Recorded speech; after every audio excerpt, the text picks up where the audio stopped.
My husband brought his mistress to our anniversary dinner and humiliated me for being too black for his new lifestyle. I should have known something was wrong when DeShawn suggested Marchand's for our 5th anniversary.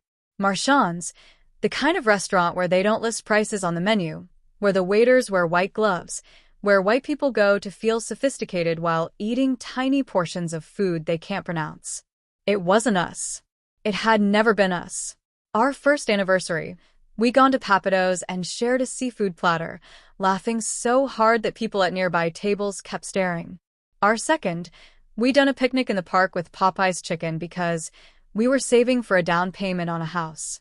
Our 3rd, he'd surprised me with a weekend at a bed and breakfast in the mountains. Simple. Real. Us. But this year, he insisted. Baby, we're doing better now. Let me spoil you properly. 5 years deserves something special. He'd gotten the promotion 6 months ago.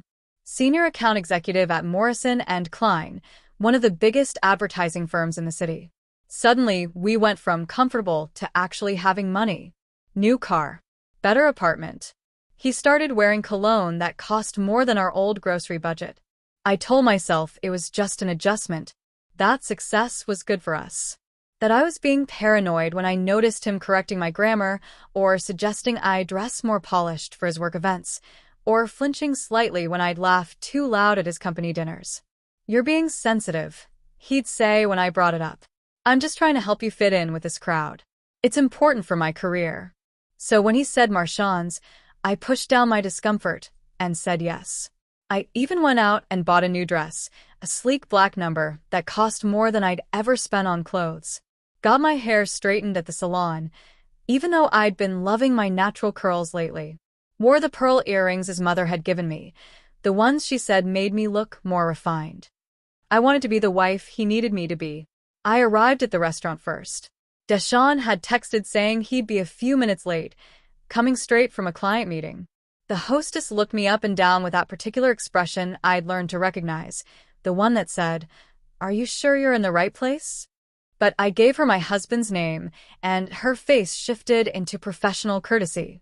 "Right this way, Mrs. Williams." She led me to a table near the center of the restaurant. Not by the windows, where you could see the city lights. Not in a quiet corner. Right in the middle like we were on display.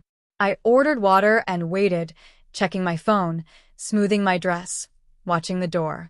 When DeShawn walked in 15 minutes later, my heart did that little flip it still did after 5 years. He looked good, new suit, fresh haircut, that confident stride he developed since the promotion. But he wasn't alone. There was a woman with him. White, blonde, willowy in that effortless way that came from never having to think about food as anything but fuel. She wore a cream-colored dress that probably cost more than my entire outfit, and she had her hand on my husband's arm. My husband's arm. I stood up, confused, thinking maybe this was a colleague. Maybe there was some work thing he'd forgotten to mention. "Simone," DeShawn said, and his voice was different. Colder. Like he was addressing a stranger. "Thanks for meeting us." Us. DeShawn, what? I started, but he was already pulling out a chair for the blonde woman. She sat down gracefully, crossing her legs, looking at me with something between pity and amusement. "This is Madison," he said, sitting down next to her. Next to her. Not next to me. "Madison, this is Simone." We need to talk about that." The restaurant noise faded into a distant hum. I couldn't process what was happening. This was our anniversary dinner. Our table. Our celebration. "DeShawn, I don't understand." "Sit down, Simone. You're making a scene." His eyes darted around the restaurant, embarrassed. Of me. Already embarrassed of me, and I hadn't even done anything yet. I sat. What else could I do? My legs felt like water. Madison reached across the table and placed her hand over DeShawn's. The diamond on her finger caught the light. My breath caught in my throat. "I know this is uncomfortable," she said, her voice soft and sympathetic in that practiced way. But DeShawn felt it was better to do this honestly. Transparently. Do what honestly? My voice came out smaller than I intended. DeShawn sighed like I was being difficult. Like I was the problem. "I've been meaning to have this conversation with you for a while now. Things have changed, Simone." I've changed. My life is different now. The people I work with, the circles we move in, it requires a certain presentation. Presentation. I repeated, my mind struggling to catch up. You have to understand, he continued, leaning forward, his voice taking on that patient tone he used when he thought I wasn't getting something. Madison and we connect on a different level. She understands the world I'm operating in now. The galas, the networking events, the client dinners. She went to Dartmouth. Her family they're established. Connected. I looked at Madison. She gave me a small, apologetic smile that didn't reach her eyes. What are you saying? But I knew. God help me, I already knew. I'm saying that I need someone who can navigate this world with me. Someone who doesn't.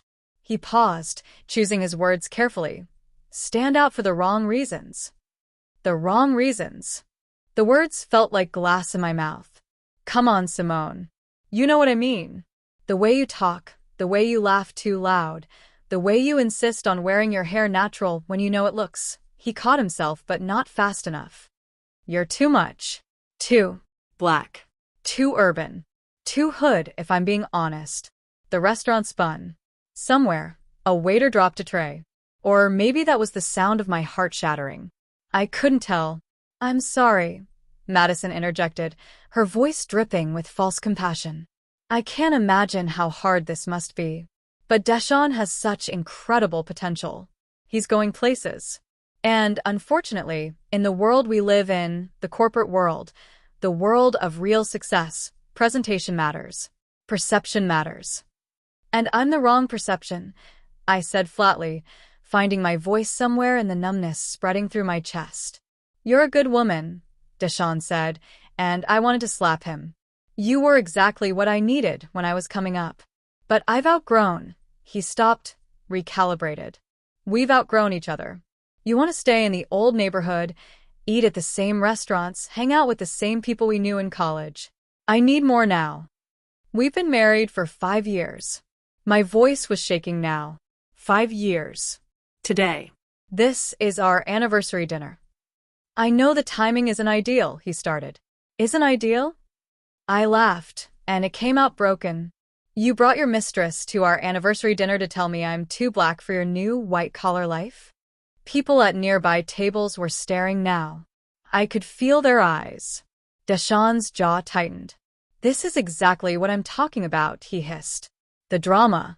The emotional outbursts. Madison doesn't. Madison doesn't what? Madison doesn't have melanin? Madison doesn't remind you where you came from? Madison doesn't make your new white friends uncomfortable. Keep your voice down. Why? I stood up, my chair scraping loudly against the floor. Worried I'll embarrass you? Worried your new girlfriend will see the ghetto girl you're trying to erase. DeShawn stood too, his face flushed. I knew you'd make this about race. It's not about race, Simone. It's about class. It's about sophistication. It's about evolution. It's about self-hatred, I said, and I watched him flinch. It's about you hating where you came from so much that you hate me for reminding you. I'm done with this conversation. He threw his napkin on the table. My lawyer will be in touch. I'm filing for divorce. I've already moved my things out of the apartment. Madison and I were moving forward with our lives. I suggest you do the same. He put his hand on Madison's lower back, a gesture that used to be mine, and they walked toward the exit together. She glanced back once, and I swear I saw triumph in her eyes. I stood there in the middle of Marchand's, in my expensive dress and my straightened hair and my refined pearl earrings, watching my husband walk away with a woman whose greatest achievement was being everything I wasn't. Everything I could never be. Everything I'd never wanted to be until he made me feel like I should. The whispers started immediately. The stares. The pity. I grabbed my purse with shaking hands and walked out of that restaurant with my head up, even though everything inside me was screaming. I made it to my car before I fell apart completely. I sat in my car in the parking garage for 45 minutes before I could even turn the key in the ignition. My hands wouldn't stop shaking. Every time I tried to start the car, I'd see it again, DeShawn's hand on her back, that proprietary gesture that used to be reserved for me. The way he'd looked at her with softness in his eyes, while looking at me like I was an obstacle to be removed. The casual cruelty of choosing our anniversary, of all days, to destroy everything we'd built. My phone kept buzzing. Text messages piling up. DeShawn, don't be dramatic about this. You'll be fine. I'll make sure you're taken care of financially. DeShawn, I left the keys to the apartment on the kitchen counter. I took what was mine. The rest is yours to deal with. DeShawn, I need you to sign the papers when they arrive. Let's make this clean. For both our sakes. Each message was like a paper cut, small, precise, stinging. I blocked his number after the third one. I couldn't. I just couldn't. Finally, I started the car. The drive home, to what used to be home, was a blur of streetlights and tears. I kept the radio off. The silence felt appropriate, like the soundtrack to the end of everything. When I pulled into our apartment complex, my apartment complex now, I guess it was almost 10 p.m. The building looked the same. Nothing had changed in the 3 hours since I'd left, excited and hopeful, ready to celebrate 5 years of marriage. Everything had changed. I walked up the 2 flights of stairs instead of taking the elevator, needing the extra time, dreading what I'd find behind that door. My key still worked. Of course it did. He'd left me the apartment like it was a consolation prize. The lights were off. I flipped the switch. He'd taken his things, just like he'd said. The bookshelf looked naked, all his business books gone, the ones with titles like Climbing the Corporate Ladder and Success Mindset that he'd started buying after the promotion. His desk was gone from the corner of the living room. The African art we'd collected together over the years, the masks from that street fair in Brooklyn, the paintings we'd bought from local artists, all gone. He'd left the pictures, though. Photos of us from happier times, smiling and in love, still hanging on the walls like ghosts. I walked through the apartment in a daze, cataloging the absence. His cologne was gone from the bathroom. His side of the closet was empty. The coffee maker he'd insisted on buying, the expensive one that ground the beans, gone. He'd left the cheap one we'd had since we first moved in together. The one that still worked fine but wasn't impressive enough for the new DeShawn Williams. In the bedroom, our bed looked enormous and empty. The comforter was the one we'd picked out together at Target 3 years ago. I'd wanted the navy blue. He'd wanted gray. We'd compromised on navy blue because he'd said, "Whatever makes you happy, baby." When had that changed? When had making me happy stopped being important? I sat on the edge of the bed, still in my expensive dress, my straightened hair falling around my shoulders, and I let myself feel it. All of it. The humiliation, the betrayal, the confusion, the rage. But mostly, underneath everything else, the shame. Because part of me, a part one hated, wondered if he was right. Was I too much? Too loud? Too black? I'd grown up in a predominantly black neighborhood in Atlanta. My mama raised me and my 2 brothers by herself after Daddy left when I was 7. She worked double shifts as a nurse, came home bone-tired, but still made sure we did our homework, went to church, knew our worth. "You're beautiful, baby girl," she'd tell me every morning. "Smart and strong and beautiful. Don't let anybody tell you different." I believed her. I'd gone to Spelman on a partial scholarship, worked my way through school, graduated with honors in communications. Got a good job at a PR firm. Built a life I was proud of. Then I met DeShawn at a networking event. He was working his way up at a smaller firm then, hungry and ambitious, but still grounded. Still himself. We bonded over being the only Black people in most of our professional spaces, over navigating corporate America while trying to stay true to who we were. "I'm never going to be one of those people who forgets where he came from," he told me on our 3rd date. "I'm never going to pretend to be something I'm not just to make white people comfortable." I'd fallen in love with that man. The one who was proud of his HBCU education, who code-switched at work but relaxed into his natural self when he came home to me. The one who'd proposed to me at a family cookout, getting down on one knee right there in my mama's backyard while my uncles played dominoes and my aunties fanned themselves on the porch. When had that man disappeared? Was it gradual, or had I just not been paying attention? I thought about the past 6 months. The comments that had seemed small at the time, but now felt like breadcrumbs leading to this moment. Maybe you could straighten your hair for the company gala? Just this once? Do you have to tell that story about your mama? It's kind of colorful. These people don't get our culture. We have to translate ourselves a little bit. Can you not wear that dress? It's too, I don't know, too much. I'd accommodated. Every single time I'd bent, straightened my hair, changed my dress, softened my laugh, made myself smaller and quieter and more palatable. And it still hadn't been enough. Because the problem was never really about volume or presentation or sophistication. The problem was that I reminded him of something he was trying to escape. The problem was my blackness, my authenticity, my refusal to completely erase myself. The problem was me existing as I was. I looked at myself in the full-length mirror across from the bed. My straightened hair, the expensive dress, the pearls. I looked like someone trying to be someone else. I looked like I was wearing a costume. I started crying then. Really crying. The kind of crying that comes from somewhere deep and primal, that shakes your whole body, that leaves you gasping for air. I cried for the 5 years I'd given to a man who'd ultimately decided I wasn't good enough. I cried for the version of myself I'd started to lose trying to fit into his new world. I cried for the future I'd imagined, kids with his smile, holidays together, growing old side by side. I cried because I'd been humiliated in a restaurant full of strangers, my pain served up as a spectacle while he sat there with her, composed and cold and done with me. And I cried because a hateful part of my brain kept whispering, maybe if you'd tried harder. Maybe if you'd been different. Maybe if you'd been more like her. My phone rang. Mama. Of course. It was like she had a sixth sense for when I was falling apart. I almost didn't answer. Couldn't bear the thought of saying the words out loud, making it real. But I knew she'd just keep calling. She'd probably show up at my door if I didn't pick up. Hey, Mama, I said, trying to keep my voice steady. Baby girl. She knew immediately. What happened? And it all came pouring out. The restaurant, Madison, the things he'd said, the divorce papers coming, everything. Mama was quiet for a long moment after I finished. Then, where is he now? I don't know. With her, I guess. He moved his stuff out. And where are you? At the apartment. My apartment. I'm coming over. Mama, no. It's late.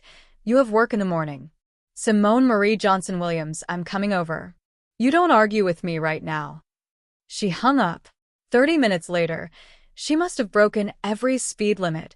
She was at my door with an overnight bag, a container of her mac and cheese, and the fierce, protective energy only a black mother can bring when her child is hurting. She took one look at me and pulled me into her arms.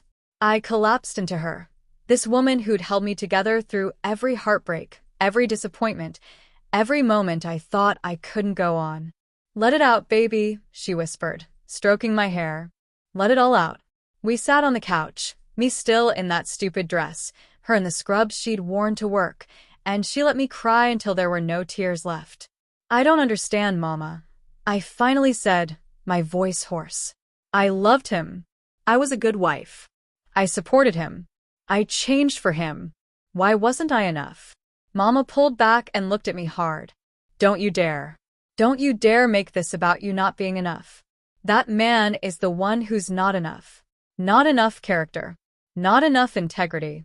Not enough pride in who he is and where he came from. He said I was too black. The words hurt coming out. Too hood. Too much. Baby. Mama cupped my face in her hands. There is no such thing as too black. You hear me? That's his self-hatred talking. That's him trying to cut off parts of himself to fit into spaces that were never meant for us. And he wanted you to cut off parts of yourself too. That's not love. That's erasure. But what if he's right? What if I don't fit in that world? What if? Stop. Her voice was firm. That world should have to fit you. You don't shrink yourself for spaces that are too small. You find bigger spaces. You build your own spaces. She heated up the mac and cheese, made me eat even though I said I wasn't hungry, made me take off that dress and put on my old Spellman t-shirt and sweatpants. Washed my face, took out the pearls, looked at my straightened hair with disapproval. "When's the last time you wore your natural hair?" she asked. 6 months. Around the time he got the promotion. She didn't say more. Didn't have to. We lay in my bed together like we used to when I was little and had nightmares. Mama stroking my hair, humming old gospel songs under her breath. "This is going to hurt for a while," she said softly. "There's no way around that. But you're going to survive this, Simone. You're going to do more than survive. You're going to remember who you are, Who you've always been. and you're going to be just fine." I wanted to believe her. But lying there in the dark, in the bed I used to share with a man who'd loved me until he decided loving me was inconvenient, I couldn't see how I'd ever be fine again. My phone buzzed on the nightstand. Against my better judgment, I looked. A text from an unknown number. "This is Madison. I just wanted to say I'm sorry for how things went tonight. I know this must be hard for you. For what it's worth, I think you seem like a nice person. You just weren't the right fit for where DeShawn is going. I hope you understand. I hope there are no hard feelings." I stared at that message for a long time. The audacity of it. The presumption. The condescension wrapped in false kindness. Mama looked over my shoulder, read it, and made a sound of disgust. "Don't you respond to that foolishness." But I couldn't help it. My fingers moved before my brain could stop them. There are hard feelings. Very hard feelings. Not because you won. Congratulations on that, by the way. Hard feelings because you helped a man betray his wife on their anniversary. Hard feelings because you think his success requires erasing his blackness, and you're comfortable with that because it benefits you. Hard feelings because you felt entitled to reach out to me with this patronizing mess. But you're right about one thing. I wasn't the right fit. Because I have too much self-respect to participate in his self-hatred. Enjoy your prize. I hope he's worth it. I blocked the number before she could respond. "That's my girl," Mama said quietly. But I didn't feel like her girl. I felt like a woman whose husband had looked at her blackness, the skin she was born in, the culture she was raised in, the identity she'd always been proud of, and decided it was a liability. And somewhere deep in the darkest part of my heart, I felt like maybe, just maybe, he was right. That was the thought that scared me most. Not that he'd left. Not even that he'd replaced me. But that he'd made me doubt myself. Made me wonder if being fully, authentically black was something to be ashamed of. I fell asleep that night, or early morning really, with Mama beside me and tears drying on my face, wondering how I'd ever put myself back together. Wondering if the woman I'd been before DeShawn Williams was even still in there somewhere, waiting to be found again. The divorce papers arrived 4 days later via courier. Professional. Efficient. Cold as ice. I signed for them at the door, still in my pajamas at 2 in the afternoon, my natural hair, which I'd stopped straightening the day after that nightmare dinner, pulled back in a messy bun. The courier looked at me with that particular kind of pity reserved for people who are clearly not doing well. I didn't open the envelope right away. I set it on the kitchen counter and stared at it like it might explode. Mama had gone back home after staying with me for 3 days, making me promise to eat, to shower, to answer my phone. I'd promised, but I'd been lying. The apartment felt like a mausoleum. Everything reminded me of him, of US, of what I'd thought we were building together. I'd called in sick to work for the entire week, citing a family emergency. It wasn't entirely a lie. My family, my marriage, my sense of self, my entire life was in an emergency state. My best friend Tasha had been calling nonstop. So had my brothers, my coworkers from the PR firm, people from church. But I couldn't talk to anyone. Couldn't bear to say the words over and over. My husband left me for a white woman because I'm too black. Finally, on day 5, Tasha stopped calling and just showed up. She had a key, had had one since DeShawn and I first moved into this place. She used it, walking in to find me on the couch, surrounded by tissues, watching reality TV without really watching it, eating cereal straight from the box. "Girl." She stood in the doorway, taking in the scene. "No, ma'am. This is not how we're doing this." "I'm fine," I said automatically. You're wearing the same shirt you had on in the photo you posted 4 days ago. You smell like depression. And you've got Lucky Charms in your hair. She walked over and plucked a marshmallow from my tangled curls. So, let's try that again. How are you really? I opened my mouth to lie again, but what came out was, I don't know who I am anymore. Tasha's face softened. She moved the cereal box, sat down next to me, and pulled me into her arms. Tell me everything. So I did. Everything I'd been holding in. Not just about the restaurant, but about the months leading up to it. How I'd felt myself shrinking. How I'd started second-guessing everything. My laugh, my hair, my clothes, my words. How I'd been trying so hard to be the wife DeShawn needed that I'd forgotten to be myself. And the worst part, I said, my voice breaking, is that I look at myself now, and I don't even know if I like what I see. Because if he could look at me, at us, at our culture, at our people, with that much disgust, what does that say about me? What does that say about being black? Tasha pulled back, her hands on my shoulders, her eyes fierce. Simone, listen to me. That man's self-hatred is not a reflection of you. It's not a commentary on blackness. It's his own sickness. His own internalized racism. His own cowardice. But what if I started? No. No what ifs. You are brilliant. You are beautiful. You are accomplished. And yes, you are black. Unapologetically, gloriously black. That's not a flaw. That's not something to be fixed or hidden or straightened out. That's who you are. I wanted to believe her.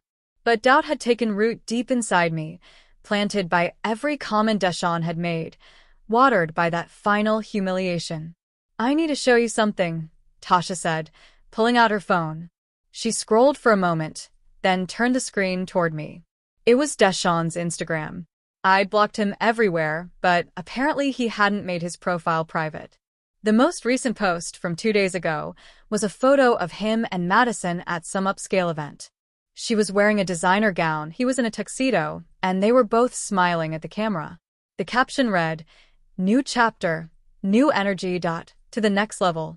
Hashtag blessed and grateful, hashtag power couple, hashtag living my best life." I felt sick.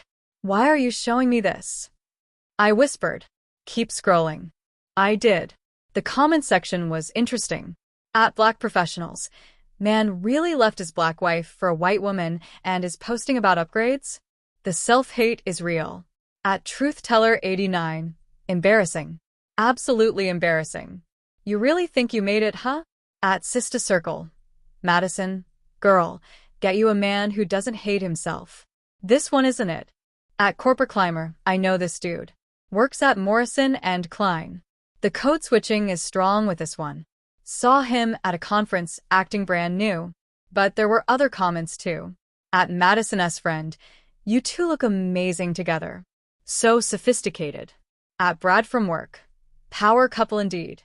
Congratulations on the upgrade, buddy. At Chad the Analyst. Living your best life, man. Onward and upward. See. Tasha said. People see him. People see exactly what he is. A sellout. Someone so desperate to be accepted by white corporate America that he's willing to erase himself. And the people defending him? They're just as lost as he is. I handed her phone back. It doesn't make it hurt less. I know, babe. I know it doesn't. Over the next few weeks, I learned that divorce doesn't just end a marriage. It ends friendships, too. There were people, couples we'd been friends with, mostly from DeShawn's work, who sided with him immediately. Who stopped calling, stopped inviting me to things, acted like I'd ceased to exist. I heard through the grapevine that DeShawn had been telling people his version of events, that we'd grown apart, that I couldn't handle his success, that I was stuck in the past. No mention of Madison. No mention of the anniversary dinner. No mention of him calling his black wife, too black for his new life. But there were others, mostly my friends, my family, people from church, who rallied around me. Who showed up with food, with company, with fierce loyalty. My mama came over every Sunday after church, bringing containers of home-cooked meals to stock my fridge. My brothers, Marcus and James, took turns dropping by to check on me, which I knew Mama had orchestrated. Tasha created a group chat called Simone's Support Squad with my closest girlfriends, and they flooded it daily with memes, affirmations, and plans to get me out of the apartment. My pastor, Pastor Williams, no relation to DeShawn, thank God, called and asked me to come in for counseling. I resisted at first, but Mama insisted. You need to talk to somebody, baby. This is bigger than just a divorce. This is about your whole sense of self. So I went. Pastor Williams's office was small and warm, filled with books and plants and soft lighting. She was a woman in her 60s, dark-skinned and regal, who'd been pastoring our church for 20 years. Tell me what you're feeling, she said simply, after I'd given her the basic facts. Broken, I said. Ashamed. Confused. Angry. All of it at once. Ashamed of what? I struggled with the words. Of being rejected for being Black. Of not being enough. Of failing at my marriage. Simone.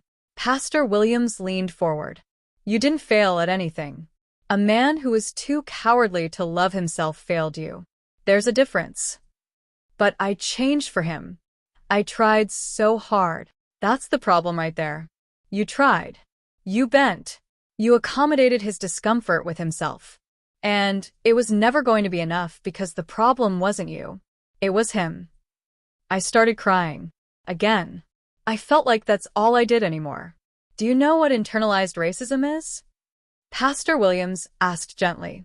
When Black people believe negative stereotypes about Black people? More than that. It's when we've absorbed so much of the dominant culture's messages about our worth, or lack thereof, that we start policing ourselves and each other.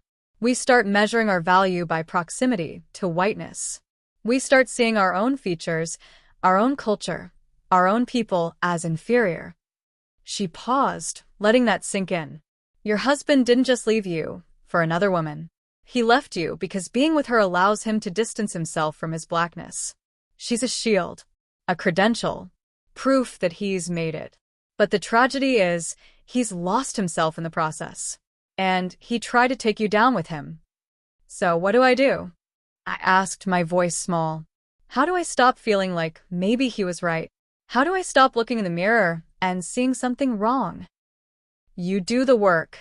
The hard, painful, necessary work of undoing all the lies you've internalized. You reconnect with your community. You read books by Black authors about Black excellence and Black joy. You surround yourself with people who celebrate you, not tolerate you. You remember that your Blackness is not a deficit, it's a gift. I left that session feeling raw, but slightly less lost. Pastor Williams gave me a reading list, recommended a Black therapist who specialized in racial trauma, and made me promise to come back. I started therapy 2 weeks later. Dr. Amara Washington was everything I needed, a dark-skinned Black woman with locks down her back, African art on her walls, and a no-nonsense approach to healing. Your husband's betrayal triggered something deeper than heartbreak, she told me in our 3rd session.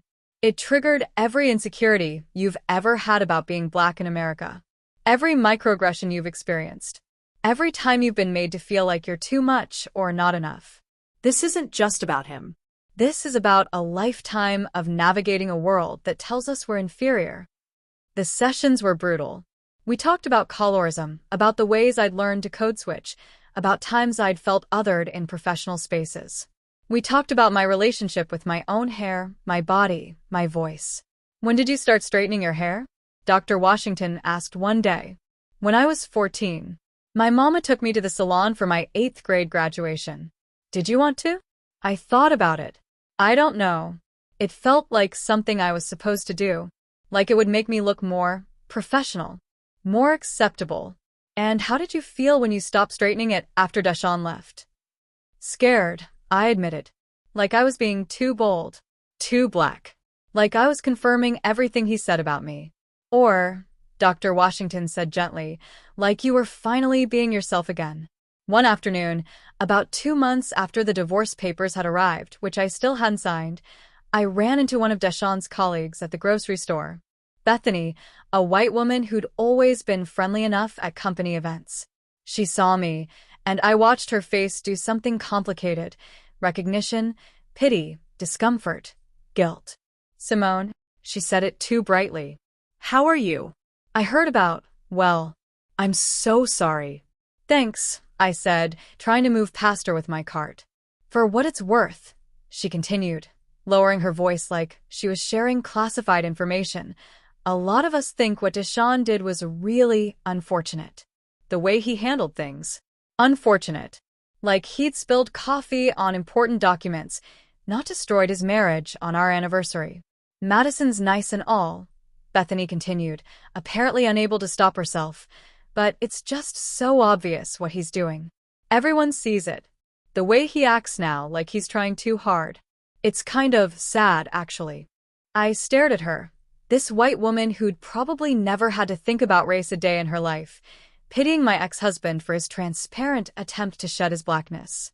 You know what's actually sad? I said, my voice steady, that he felt like he had to choose. That the corporate world you all created made him feel like being authentically black was incompatible with success. That's what's sad. Bethany's face flushed. I didn't mean. I wasn't trying to. I know you weren't. That's the problem. I walked away, leaving her standing there in the produce section, and felt something shift inside me. A tiny spark of the anger I'd been pushing down, trying to be nice, trying to be understanding. I didn't want to be understanding anymore. That night, I finally opened the divorce papers. Read through the legalese, the division of assets, the dissolution of our marriage reduced to bullet points and signatures. There was a line that caught my eye, irreconcilable differences. I laughed out loud. A bitter, broken sound. Irreconcilable differences. That was one way to put it. He wanted to be white adjacent. I wanted to be myself. I guess those were irreconcilable. My phone rang. Unknown number. Against my better judgment, I answered. Simone. DeShawn's voice. I hadn't heard it in 2 months. It felt like a lifetime. How did you get this number? I have my ways. Listen, we need to talk. We really don't. I need you to sign the papers. My lawyer says you haven't signed them yet. I've been busy. Busy. His voice had an edge to it now. Doing what? It's not like you have, he stopped himself. It's not like I have what, DeShawn? A life? A career? Worth? Silence. Why are you really calling? I asked. Because I need this to be done. Madison and we're making plans. I need this finalized. Plans. What kind of plans? You do the work. The hard, painful, necessary work of undoing all the lies you've internalized. You reconnect with your community. You read books by Black authors about Black excellence and Black joy. You surround yourself with people who celebrate you, not tolerate you. You remember that your Blackness is not a deficit, it's a gift. I left that session feeling raw, but slightly less lost. Pastor Williams gave me a reading list, recommended a Black therapist who specialized in racial trauma, and made me promise to come back. I started therapy 2 weeks later. Dr. Amara Washington was everything I needed, a dark-skinned Black woman with locks down her back, African art on her walls, and a no-nonsense approach to healing. Your husband's betrayal triggered something deeper than heartbreak, she told me in our 3rd session. It triggered every insecurity you've ever had about being Black in America. Every microaggression you've experienced. Every time you've been made to feel like you're too much or not enough. This isn't just about him. This is about a lifetime of navigating a world that tells us we're inferior. The sessions were brutal. We talked about colorism, about the ways I'd learned to code switch, about times I'd felt othered in professional spaces. We talked about my relationship with my own hair, my body, my voice. When did you start straightening your hair? Dr. Washington asked one day. When I was 14. My mama took me to the salon for my 8th grade graduation. Did you want to? I thought about it. I don't know. It felt like something I was supposed to do. Like it would make me look more professional. More acceptable. And how did you feel when you stopped straightening it after DeShawn left? Scared, I admitted. Like I was being too bold. Too Black. Like I was confirming everything he said about me. Or, Dr. Washington said gently, like you were finally being yourself again.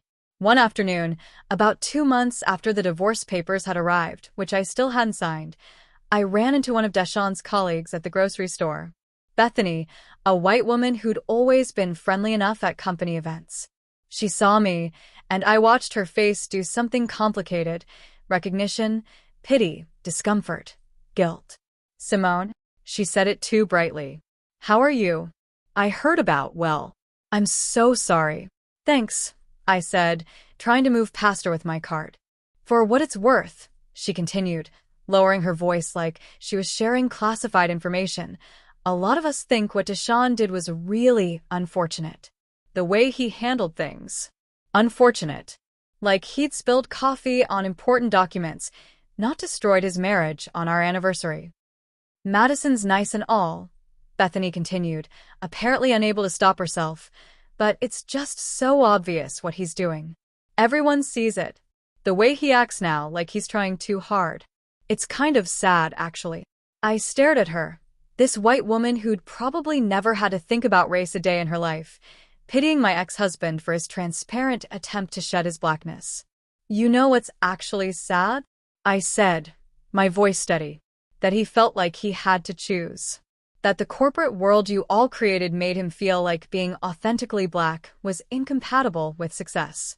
That's what's sad." Bethany's face flushed. "I didn't mean. I wasn't trying to." "I know you weren't. That's the problem." I walked away, leaving her standing there in the produce section, and felt something shift inside me. A tiny spark of the anger I'd been pushing down, trying to be nice, trying to be understanding. I didn't want to be understanding anymore. That night, I finally opened the divorce papers. Read through the legalese, the division of assets, the dissolution of our marriage reduced to bullet points and signatures. There was a line that caught my eye: irreconcilable differences. I laughed out loud. A bitter, broken sound. Irreconcilable differences. That was one way to put it. He wanted to be white adjacent. I wanted to be myself. I guess those were irreconcilable. My phone rang. Unknown number. Against my better judgment, I answered. "Simone?" DeShawn's voice. I hadn't heard it in 2 months. It felt like a lifetime. "How did you get this number?" "I have my ways. Listen, we need to talk." "We really don't. I need you to sign the papers. My lawyer says you haven't signed them yet." "I've been busy." "Busy?" His voice had an edge to it now. "Doing what?" "It's not like you have," he stopped himself. "It's not like I have what, DeShawn? A life? A career? Worth?" Silence. "Why are you really calling?" I asked. "Because I need this to be done. Madison and we're making plans. I need this finalized." "Plans? What kind of plans?" More silence. "Then, we're getting engaged. After the divorce is final." Something sharp twisted in my chest, but it wasn't jealousy. It was pity. For him. For how fast he was running from himself. "Congratulations," I said flatly. "Simone." "What do you want me to say, DeShawn? That I'm happy for you? That I'm fine with the fact that you blew up our marriage, humiliated me publicly, and are now engaged to the woman you cheated with? What exactly are you looking for here?"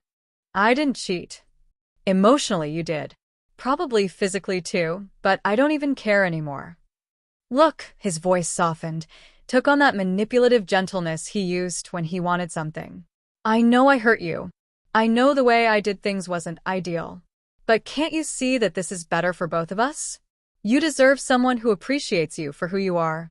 And I need someone who fits my life now." "You mean you need someone who lets you pretend you're not black?" "That's not fair." "None of this is fair, DeShawn. But at least I'm being honest about it. Just sign the papers, Simone. Please. Let's both move on. I'll sign them when I'm ready. Not when it's convenient for you." I hung up before he could respond. My hands were shaking, but not from sadness. From rage. Pure, clarifying rage. I looked at myself in the mirror, really looked.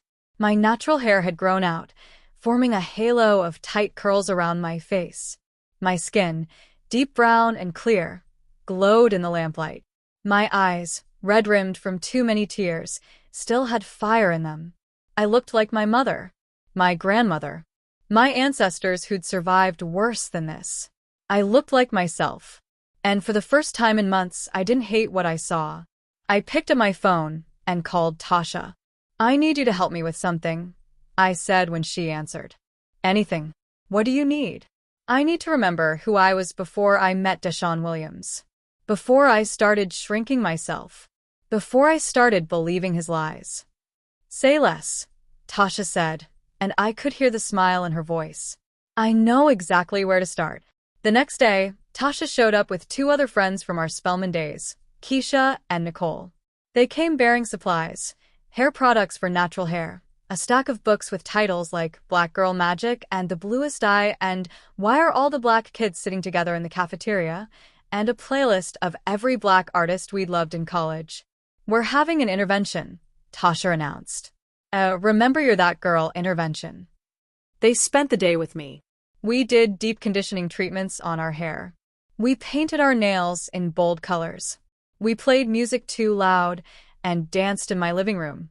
We talked about our college days, when we were young and proud and unapologetic about who we were.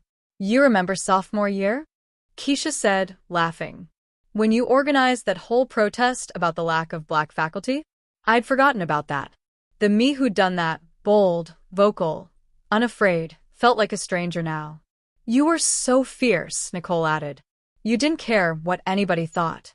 You just knew what was right, and you fought for it." "What happened to her?" I asked quietly. "Life happened," Tasha said. "DeShawn happened. Corporate America happened. But she's still in there, Simone.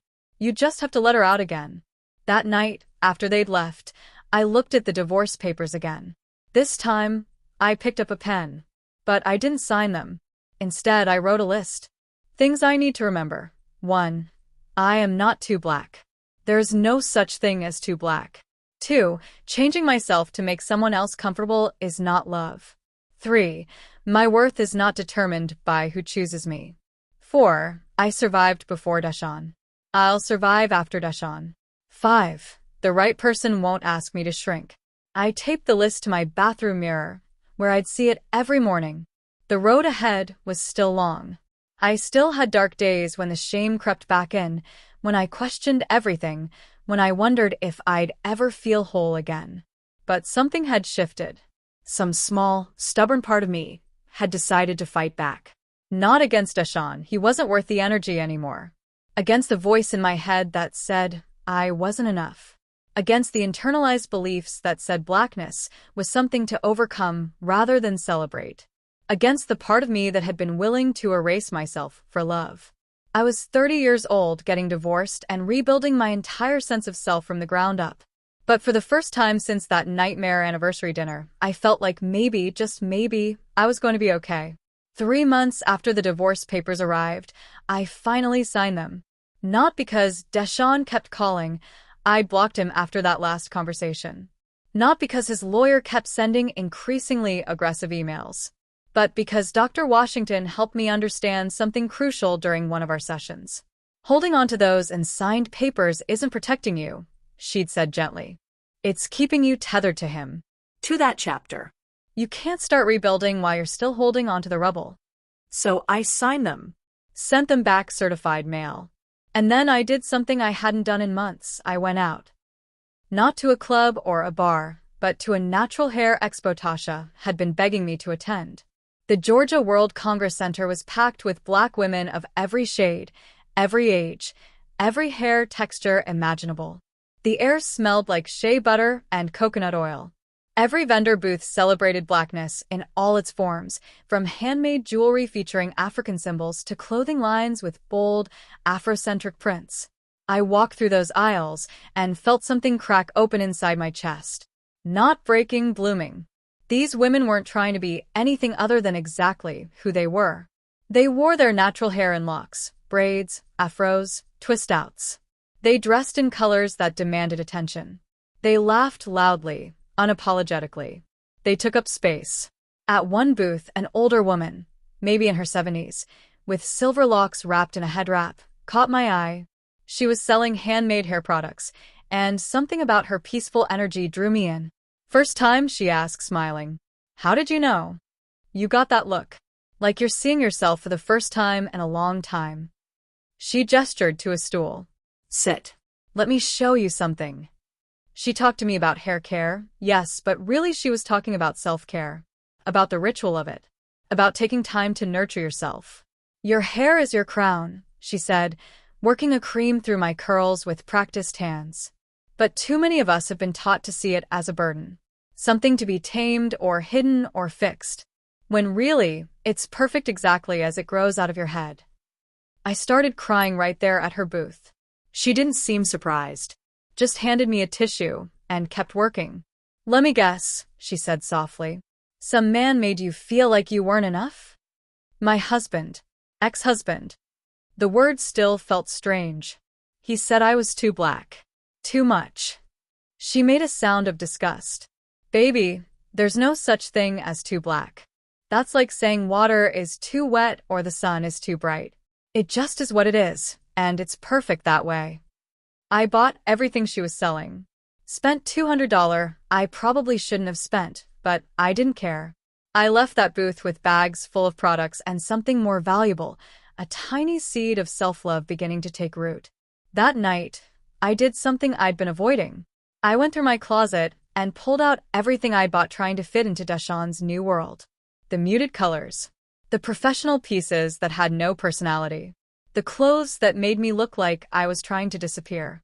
I bagged it all up. Donated it the next day. Then Tasha took me shopping. Real shopping. At boutiques in the West End owned by Black women, featuring Black designers.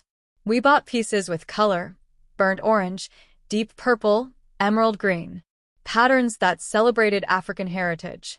Clothes that fit my body instead of trying to hide it. This is you, Tasha said when I tried on a wrap dress in Kent cloth print. This is the Simone I remember. I looked at myself in the mirror. The woman staring back looked alive. Vibrant. Present. I bought the dress. Work had been awkward since the separation. People knew. Office gossip travels fast, but no one knew quite what to say. My boss, Jennifer, a white woman in her 50s who'd always been kind, called me into her office one day about a month after I'd returned from my family emergency. Simone, I want to talk to you about something, she said, and my stomach dropped. Was I being fired? Had my performance suffered that much? We're launching a new initiative, she continued, focusing on authentic multicultural marketing. Not the surface-level diversity stuff, but real, meaningful campaigns that speak to different communities. I immediately thought of you. I blinked. Me? You're one of the most talented people on this team. Your insights are always sharp, always thoughtful. But I'll be honest, over the past year or so, I felt like you were holding back. Like you were making yourself smaller in meetings. I didn't know why, and I didn't want to pry, but... She paused. Whatever was dimming your light seems to be lifting. And I want to give you space to shine. She offered me a promotion. Associate Director of Multicultural Strategy. A significant raise. My own team. I know you're going through a difficult time personally, Jennifer said. So I understand if you need time to think about it. But Simone, you're ready for this. More than ready. I accepted on the spot. The new role was challenging in the best way. I was finally getting to do work that mattered to me, campaigns for Black-owned businesses, initiatives targeting African American consumers with actual respect and understanding instead of stereotypes.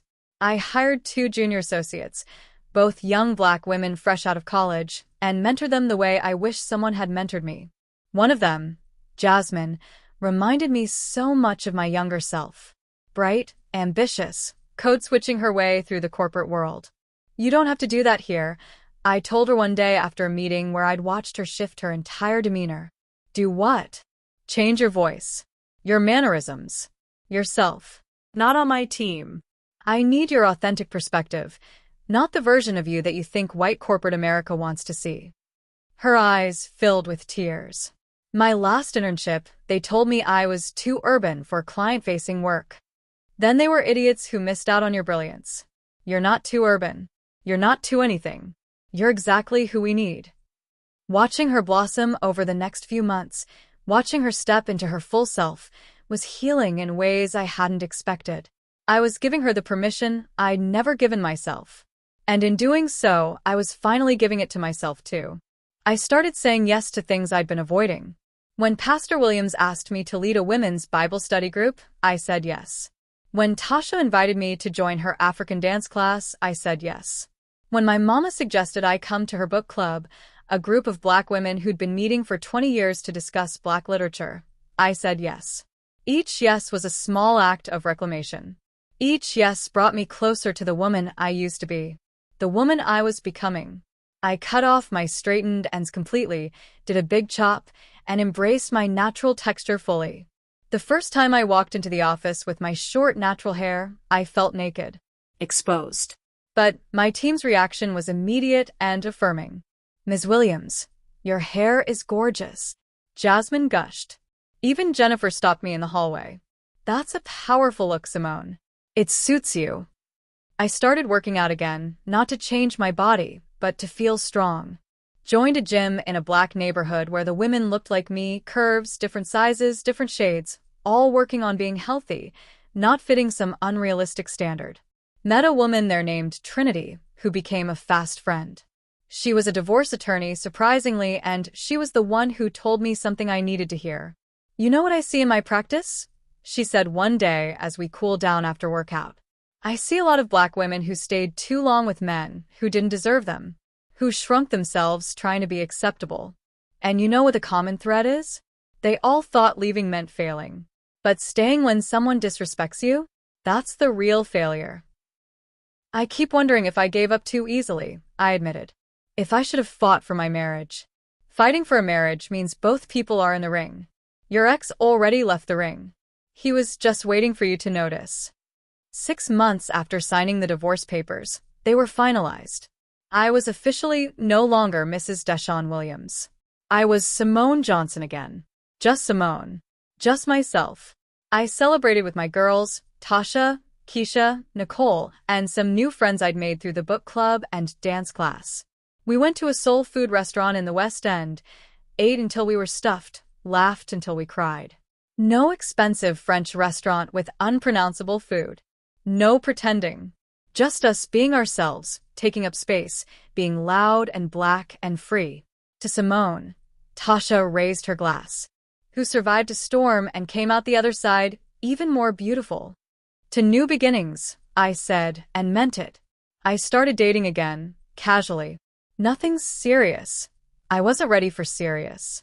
But I went on dates with men who appreciated me exactly as I was, who complimented my natural hair, who took me to hole-in-the-wall restaurants in Black neighborhoods instead of trying to impress me with overpriced downtown spots, who didn't try to change me. There was Marcus, a teacher who wrote poetry and made me laugh. There was David, an engineer who volunteered with Big Brothers Big Sisters. There was Jonathan, a chef who owned a small Caribbean restaurant and cooked for me on our third date. None of them became serious relationships, but each one taught me something. Taught me that there were men who would love my Blackness, not in spite of it or even because of it, but as an inseparable part of who I was. Men who didn't need me to translate myself or tone myself down. I also learned I was okay alone. Better than okay. I was thriving. I redecorated the apartment, finally making it mine instead of ours. Filled it with African art, colorful throw pillows, plants everywhere. Put up photos of my family, my friends, my Spelman days. Created a space that reflected who I actually was. My mama came over when I finished and walked through slowly, taking it all in. "Now this," she said, smiling, "this looks like my daughter's home." I started a side project, a blog called Unapologetically Simone, where I wrote about my journey. About divorce. About internalized racism. About learning to love yourself in a world that profits from your self-hatred. I didn't expect anyone to read it, but people did. A lot of people. Black women mostly, commenting and sharing their own stories. Women who'd been told they were too dark, too loud, too fat, too Black. Women who'd shrunk themselves for men, for jobs, for acceptance. Women who were learning, like me, to take up space again. One comment stuck with me. "Thank you for this. My boyfriend has been making comments about my hair, my clothes, the way I talk. I thought I was being too sensitive. Your blog helped me see I'm not crazy. I'm not the problem. I'm leaving him." I cried reading that. Not sad tears. Proud tears. If my pain could help even one woman avoid what I went through, it was worth it. My follower count grew. Companies started reaching out, wanting me to partner with them on campaigns. Black-owned beauty brands, clothing lines, wellness companies. I was selective, only working with brands that aligned with my values, that celebrated Black women authentically. The blog income became a nice supplement to my salary. I started saving in a way I never had before. Not for us or our future, but for me. For my dreams. One night, about 9 months post-divorce, I was at home working on a blog post when my phone rang. Unknown number, but local area code. I almost didn't answer. Hello? Simone? It's DeShawn. My stomach dropped. I hadn't heard his voice in months. Had actively avoided any information about him. How did you get this number? I called your mama. She gave it to me. Said I should. He paused. Said I should check on you. Said you were doing well. Of course Mama gave him my number. She'd never been able to resist someone who seemed like they were struggling, even if that someone was the man who'd broken her daughter's heart. What do you want, DeShawn? He sounded tired. Defeated. I wanted to see how you were doing. I'm fine. Great, actually. Is that all? Can we meet? Just to talk? There are things I need to say. Every instinct screamed no. But there was a part of me, the part that had loved him, that had built a life with him, that was curious. Why? Because I owe you an apology. A real one. Not the half-assed things I said before. Please, Simone. Just coffee. 1 hour. I should have said no. But I needed closure. Needed to look him in the eye as the woman I'd become and let him see what he'd lost. Fine. But I picked the place. And you get 1 hour. That's it. Thank you. Really. Thank you. We agreed to meet at a coffee shop in the West End. My territory. My neighborhood. A Black-owned spot where the art on the walls celebrated our culture, where the baristas knew my name, where I felt safe. I hung up and immediately called Tasha. He wants to meet, she said, her voice sharp with protectiveness. Why? What could he possibly have to say that you need to hear? I don't know. But I want to go. I want him to see me now. See what I've become without him. Then I'm coming with you. I'll sit at another table, but I'm coming. Tasha. Non-negotiable. You're not facing that man alone. 2 days later, I walked into Nubian Coffee House wearing one of my new dresses, a wrap dress in vibrant ochre print, my short natural hair picked out in a beautiful afro, minimal makeup highlighting my features instead of hiding them. I wore my mother's gold hoops, my grandmother's bracelet. I looked like royalty. I felt like it too. Tasha was already there, sitting at a corner table with a book, her eyes alert and protective. DeShawn arrived 5 minutes late.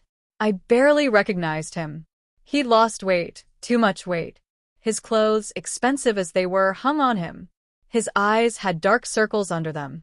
His confident swagger was gone, replaced by something hunched and diminished. He stopped when he saw me, his eyes widening. Simone. You look. He trailed off. Different. I supplied, my voice cool. That's what happens when you stop trying to be someone you're not. We ordered coffee, him fumbling with his wallet, me paying for my own, and sat down at a small table by the window. Thank you for meeting me, he started. You have 55 minutes. Say what you need to say. He took a deep breath.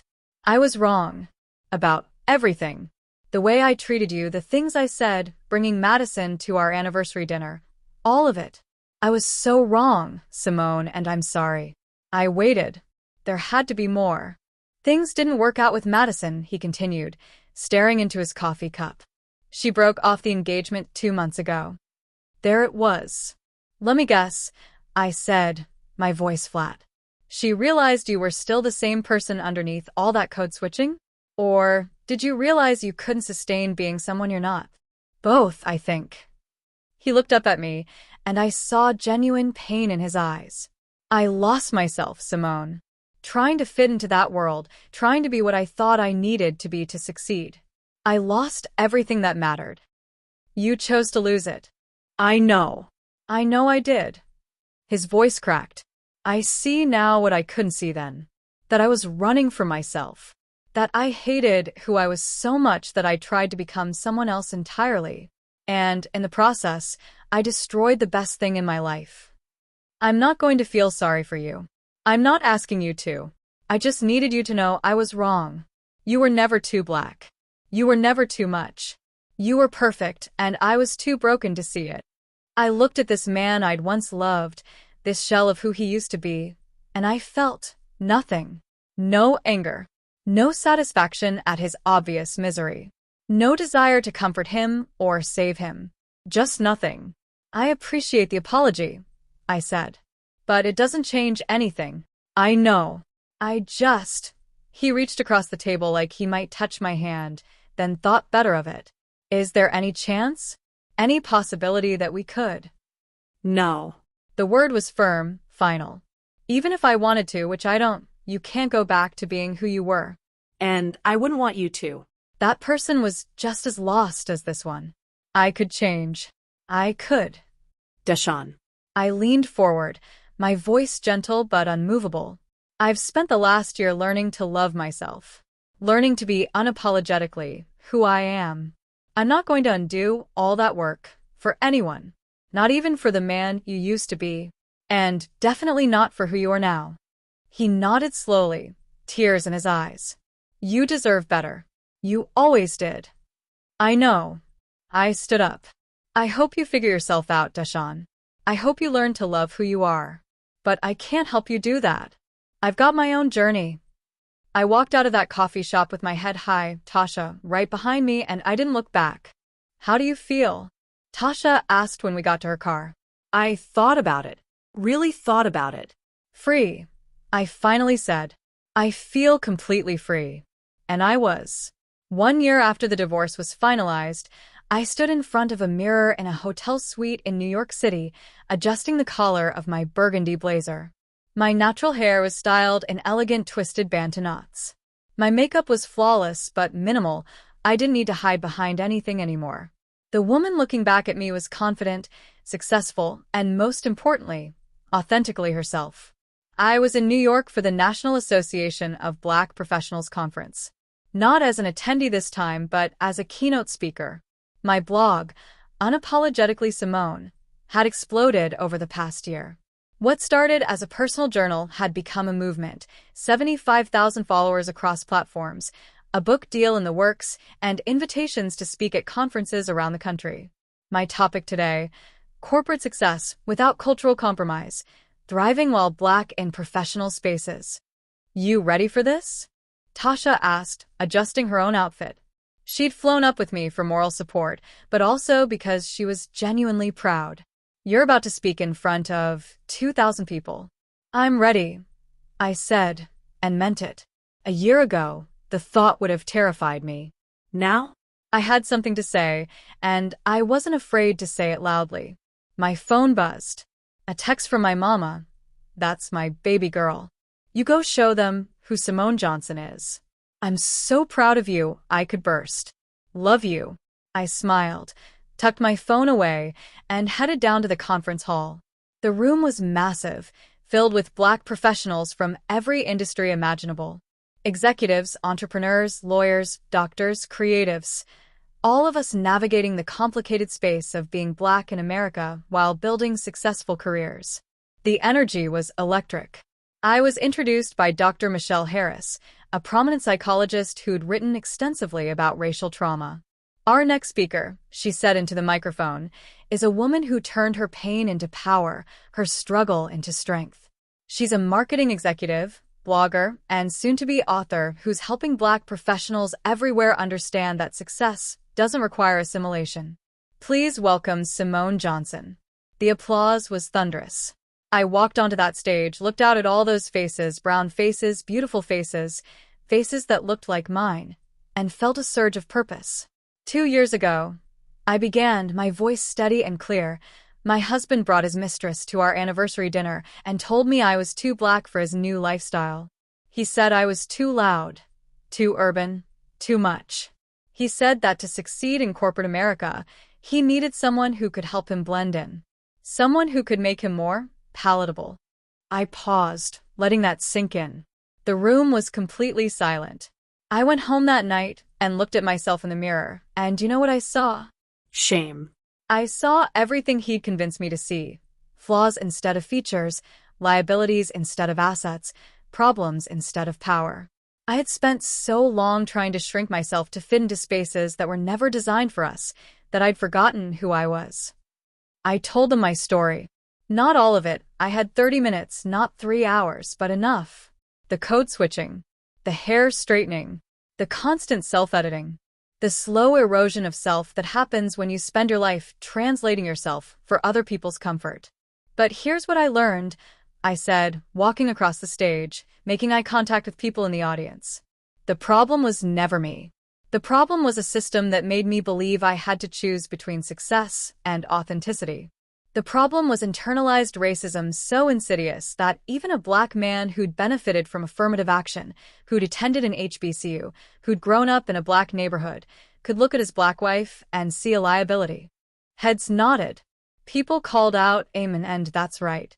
We've been taught that professional success requires assimilation, that to get ahead, we need to make ourselves smaller, quieter, more acceptable. We straighten our hair, we change our speech patterns, we laugh at uncomfortable jokes. We don't talk about our experiences with racism because it might make people uncomfortable. We perform respectability politics like our lives depend on it. I paused, took a breath. But what if we didn't? What if we showed up as our full selves and demanded that these spaces expand to include us, rather than contorting ourselves to fit into spaces that were designed to exclude us? The applause started then, building like a wave. I'm not saying it's easy. I'm not saying there's no cost. But I am saying that the cost of losing yourself is higher than the cost of being yourself. I'm saying that code switching all day, every day, is exhausting and it's killing us. Literally, studies show the health impacts of that kind of sustained stress. I'm saying that we deserve to breathe, to take up space, to be brilliant and black and unapologetic about both. I spoke for 25 minutes. When I finished, the standing ovation lasted almost 5 minutes. People were crying. People were cheering. People were coming alive with the permission I was giving them, the permission I'd had to give myself, to just be. Afterward, during the networking reception, I was swarmed. People wanting to share their stories, to thank me, to tell me they'd experienced the exact same thing. A young woman, probably 25, grabbed my hand with tears streaming down her face. "My boyfriend has been telling me I need to relax my hair before his company's holiday party," she said. "After hearing you speak, I just texted him and told him if he's embarrassed by my natural hair, he can go to the party alone. Thank you. Thank you for giving me the courage." An older man, maybe in his 60s, approached with his card. "I'm a partner at a consulting firm. We need voices like yours helping us understand how to actually create inclusive environments, not just check diversity boxes. Would you be interested in doing some consulting work?" The opportunities kept coming. A literary agent wanted to discuss my book. A podcast host wanted me as a guest. A nonprofit focused on Black professional development wanted me on their board. But the most surprising approach came from a woman in an expensive suit, her natural locks styled elegantly, her presence commanding. "Simone Johnson?" she asked, extending her hand. "I'm Angela Morrison. I'm the senior VP at Morrison & Klein." My stomach dropped. DeShawn's company. The company that had been the beginning of his transformation, his self-hatred, his betrayal. "I know you know the name," she said, reading my face. "And I know your ex-husband worked for us." Past tense. "He no longer does."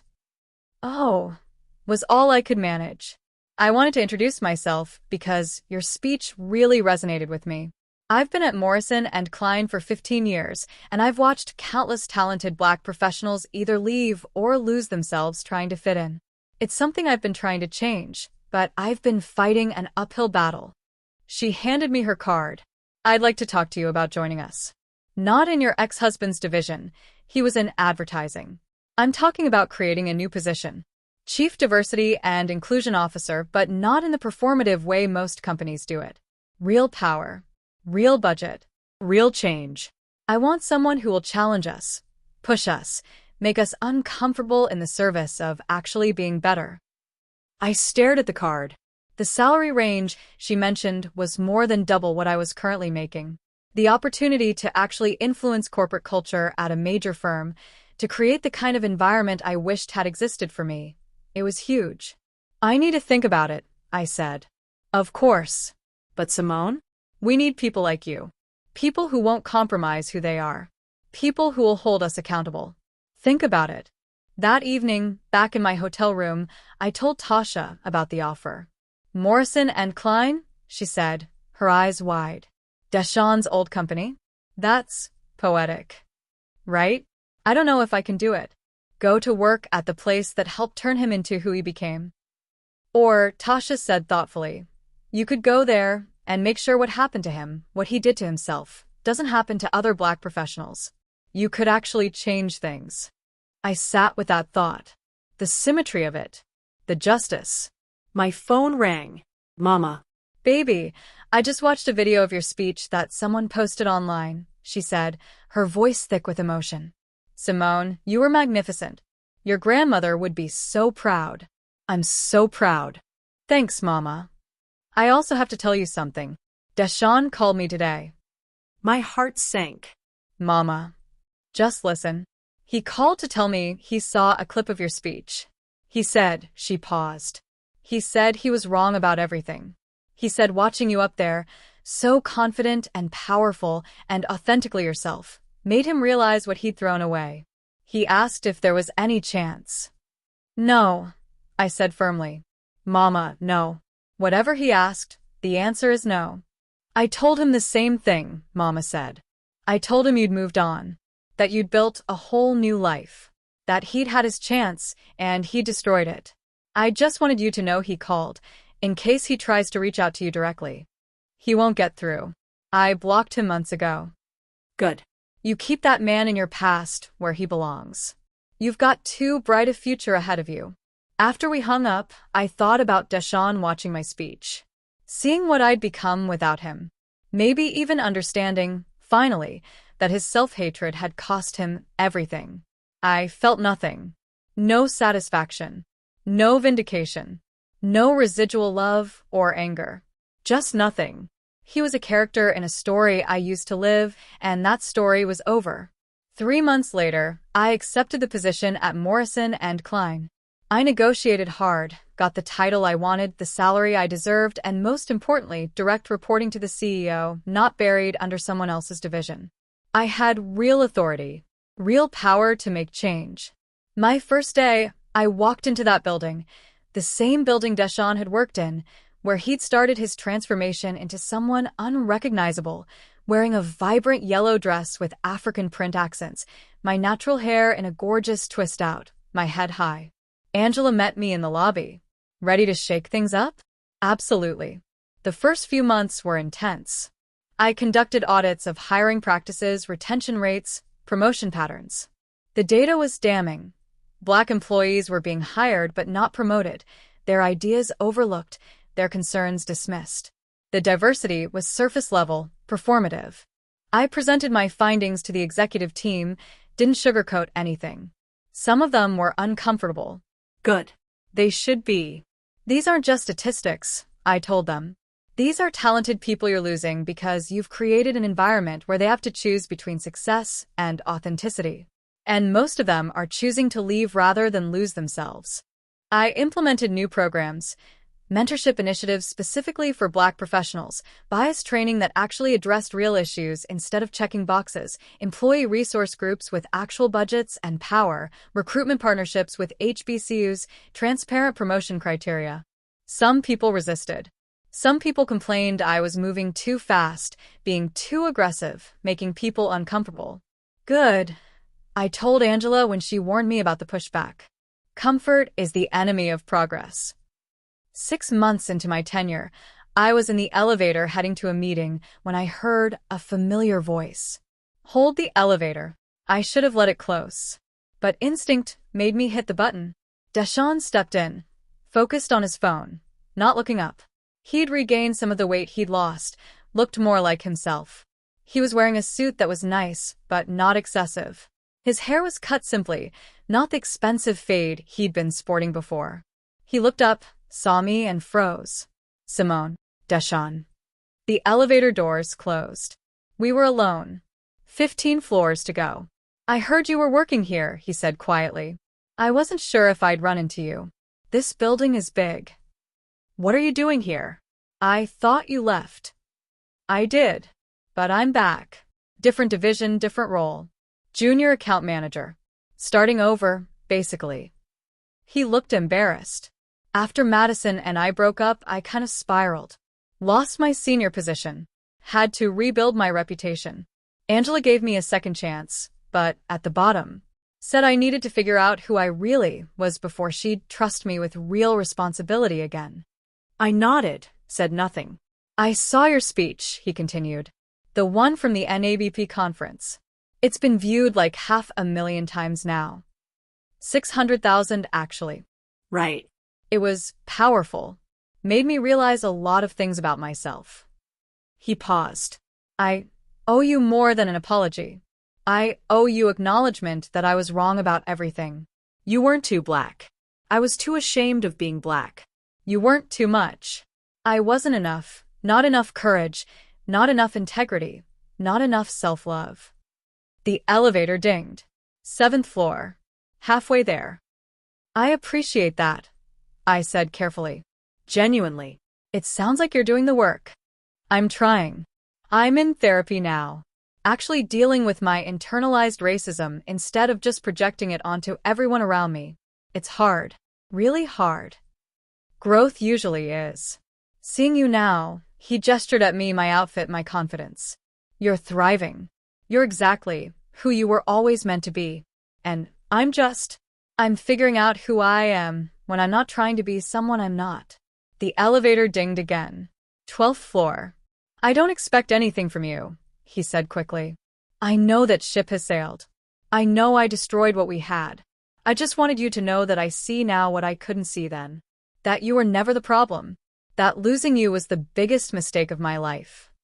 14th floor. I hope you find yourself, DeShawn. I really do. I hope you learn to love who you are, where you came from, the skin you're in. Not for me, for you. Because living with that much self-hatred is a prison. 15th floor. The doors opened. Goodbye, DeShawn. Goodbye, Simone. And congratulations.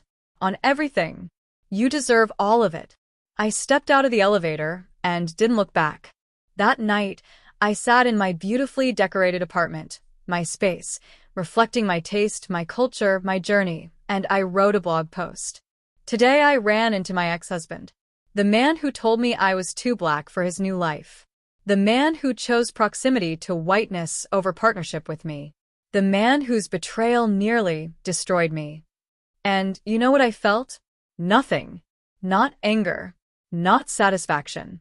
Not residual pain. Just nothing. He's a stranger now. Someone I used to know.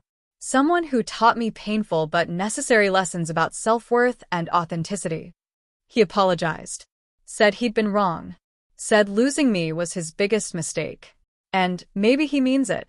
Maybe he's really doing the work. I hope so, for his sake. But here's the thing I've learned. You can't wait for the people who hurt you to validate your healing. You can't measure your growth by whether they recognize what they lost. Your freedom doesn't require their acknowledgement. I spent a year learning to love myself again after someone convinced me I was too much of who I am. And now, I'm thriving. Not in spite of being black, because of it. Not by making myself smaller, by taking up more space. Not by seeking approval, by approving of myself. Success without authenticity isn't success, it's performance. And I'm done performing for anyone. To everyone who's been told they're too much, too black, too loud, too ethnic, too urban, too anything, you're not too much. The world is just too small in its thinking. Build your own table. Create your own spaces. Shine your own light. And watch how beautiful life becomes when you stop apologizing for existing. I hit publish and went to bed. The post went viral. By morning, it had been shared 50,000 times. People from all over the world commenting, sharing their stories, thanking me for permission they didn't need but appreciated anyway. A week later, I got an email from a major publisher. The book deal I'd been negotiating had been finalized. Unapologetically Simone. Finding Yourself After Losing Everything would hit shelves in 8 months. The advance was more money than I'd ever seen. I called Mama first. "Baby girl, God is good," she said, crying happy tears. "You took your pain and turned it into purpose." Next, I called Tasha. "We're celebrating," she declared. Big. "Huge. You've earned this." That weekend, all my girls came over. We cooked food from our childhoods: collard greens, mac and cheese, fried chicken, cornbread, sweet potato pie. We played music from Spelman days, old school R&B, go-go bounce music that made us move. We laughed too loud. We took up space. We celebrated. "Remember 2 years ago?" Keisha said. "When you were sitting on this same couch, crying, thinking your life was over?" "I remember," I said. "That feels like a different person." "That was a different person," Nicole said. "That was someone who'd forgotten who she was. This," she gestured at me, at all of us, at the life I'd built. "This is who you've always been. You just had to find your way back." Later, after everyone had left and I was cleaning up, I found myself standing in front of my vision board. I'd made it a year ago, during one of my therapy sessions. It had pictures of what I wanted: professional success, authentic community, self-love, freedom. I'd achieved everything on that board. And more. My phone buzzed. An Instagram DM from a young woman I didn't know. "Hi Simone. I'm 24 and I've been dating a guy for 3 years. He just got a big promotion and suddenly he's making comments about my hair, my clothes, the way I talk. He says he needs me to be more refined for his new work environment. I was going to change for him. Then I found a blog. I broke up with him today. Thank you for showing me that I don't have to shrink to fit into someone else's idea of who I should be. You saved me from making a huge mistake." I read that message 3 times, tears streaming down my face. This was why I'd been willing to be vulnerable, to share my pain publicly, to turn my worst experience into a teaching moment. Because if my story could save even one woman from losing herself, it was worth it. I responded, "You saved yourself. I just reminded you that you could. Stay strong. Stay authentic. Stay unapologetically you." I looked around my apartment, at the African art on my walls, at the photos of my family and friends, at the book contract framed on my desk, at the reflection of myself in the mirror. A 31-year-old Black woman who'd survived betrayal, rebuilt herself from the ground up, and was now thriving in ways she'd never imagined. 2 years ago, my husband had looked at me and seen a liability, a problem, something to be hidden or changed or replaced. Now, when I looked at myself, I saw power, purpose, possibility. I saw a woman who'd taken the worst thing that ever happened to her and transformed it into the best thing that ever happened to her. I saw myself, finally, fully, unapologetically. And that was the real victory. Not that DeShawn regretted leaving me. Not that I'd succeeded professionally or financially, though that was nice. Not even that I'd found my voice and was using it to help others. The real victory was that I'd found myself again. The girl my mama had raised. The woman I'd always been underneath all the code switching and self-editing and shrinking. I was free. And freedom, I'd learned, was the sweetest revenge of all.